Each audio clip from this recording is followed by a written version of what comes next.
not only do you need to measure the height and width of your wall and the height and width of your rolls of paper, if you have a repeating pattern, you need to make sure that when you're cutting these, that you are cutting so that they will match when they're next to each other.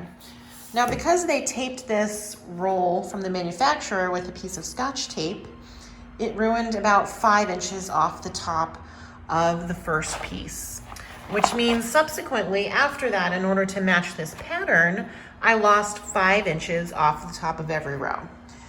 Now, depending on your wall, you might end up having a short piece and you could reuse those. So if you did some kilter measuring, you might be able to figure something out. But long story short, my flowers need to match with the flowers. So if I cut one and didn't look at that when I cut the second one, my pieces would be totally wasted. So be really careful, especially with your second length. The first length, no problem. The second length, you need to make sure that they're gonna match up. I already cut the second piece, so I know that it will. But if I look,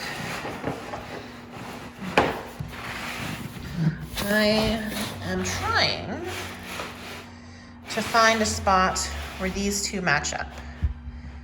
And it is right there. And they match up pretty well. You'll see it when it's on the wall.